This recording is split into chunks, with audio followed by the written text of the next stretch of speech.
The world is a frightening place.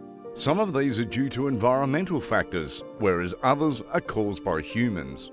The one and only thing we ought to be genuinely terrified of is our own mankind. And yes, it is true. And Karla Homolka proves how terrible we humans can be. But before we dig down deep, make sure to like this video, subscribe to the channel, and don't forget to hit the notification bell to get updated whenever a new video is published. Without further ado, let's get into it. According to some of the news sources, Karla Homolka, one of Canada's greatest notorious murderers, has assisted at her children's exclusive primary school in Montreal. But who is she really? Karla Homolka, also known as Karla Leanne Teale, was a Canadian brought into the world in 1970. Her family has lived in Ontario and she's the eldest of 3 children. Homolka started working in veterinary clinics as she grew older, yet she began stealing medications from her previous employer at her second employment. Homolka first met Paul Bernardo in 1987 when she was 17 years old and he was 23 years old. Bernardo proposed to her during Christmas Eve, December 24th of that year. Bernardo was popular with the Homolka family and he spent considerable time with them. He wasn't clearly a saint though.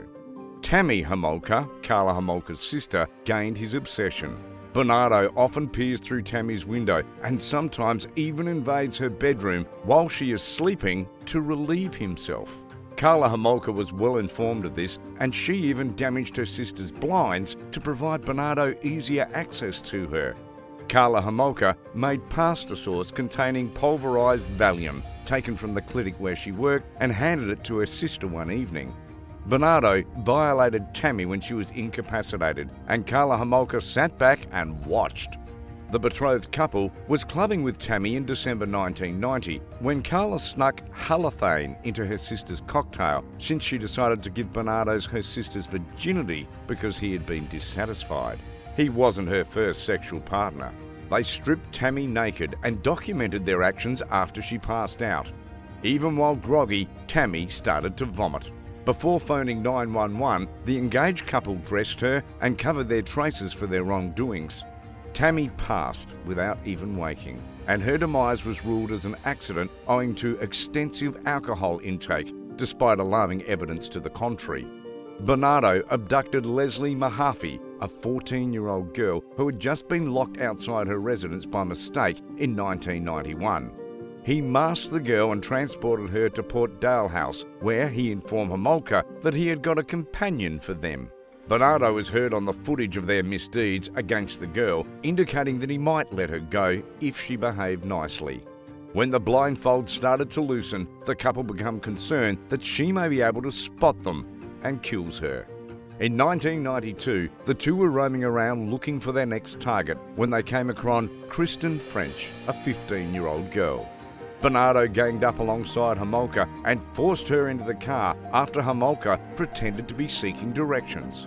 Kristen French was usually very punctual when it came to getting home after school, so when she became late, her parents were concerned. The couple sexually and physically tormented French repeatedly for almost 3 days while documenting it all before killing her. Homolka got released in July 2005 after serving 12 years behind bars. Even though she was still perceived as a threat, she was released with 9 conditions, notably keeping police informed of her whereabouts and any identity changes. Any intention to be away from home for more than 48 hours, a ban on being with someone under the age of 16, and a few additional restrictions. A judge refused Homolka's request to prevent the press from reporting on her life when she was released a few days before she was set free. Karla stayed in the Antilles and the Caribbean island of Guadeloupe for several years, slipping under the radar. Paula Todd, a journalist, tracked her down, but very few in Guadeloupe cared about her identity. Karla went to Canada in 2014 and it all changed.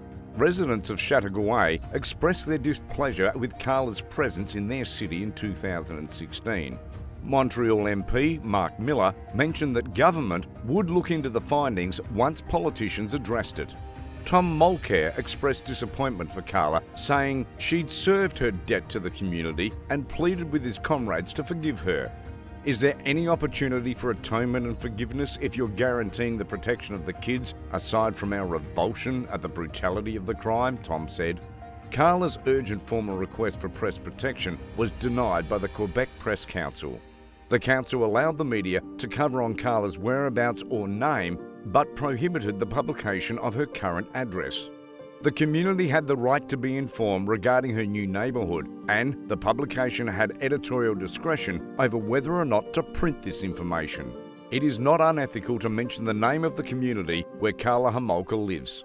The council believes that the latter's identity should not be withheld from the public because she is a public person whose past had rattled Quebec and Canada. The council's verdict reflected the Superior Court's rejection of Karla's request to privacy in 2005. Due to the apparent severity of the offences Karla Teale conducted, the public has the right to know exactly what is going on with her. In an interview with Radio Canada, Karla remarked that she earned privacy and she felt she was a victim of Paul Bernardo. She asked for compensation because she was a fragile adolescent during the period of the crimes. She was 17 years old at the time, ignorant and in the midst of an experimenting phase. She was afraid of being deserted and in urgent need of a relationship. She even lacked self-assurance. There seemed to be a lot of things for herself that she didn't realise at the time, but that she now knows about, Karla Homolka stated. Homolka attempted to have her name altered to protect her privacy in 2006, but her application was rejected. She went into labour with a newborn boy in 2007, but social workers did not want to inspect her immediately due to her background. She worked and served at the school where her two kids went for quite a while. And this is where the speculations and problems began for Karla Homolka. In every school in Canada or wherever instead, every volunteer must have their records checked and conduct a background check before interacting with the students. However, it was different for Greaves Adventist Academy, a school in Montreal. It was unclear how Karla Homolka was approved to be their volunteer, but it is as clear as crystal that the school lacked in securing their students' safety. Based on a report, Homolka was once welcome to participate in Greaves Adventist Academy classroom to teach the pupils anything related to knitting. She also attended on a school trip with pupils and their grown-up supervisors as per Montreal Gazette, and then once took a puppy for show and tell. How else would you respond if you found out your kid was engaging with a serial murderer? It's not right. Homolka, however, was not really a permanent volunteer according to a school official and can never be seen with any kids whether in school or churches. The school official stated that the school administration was well aware of who she really was. How can this school board bypass the parents? How can a mass killer, Karla Homolka, roam around like a free woman? Homolka was sentenced to 12 years in jail in 1993 as part of the settlement for manslaughter in the kidnapping, rape and death of two adolescent girls.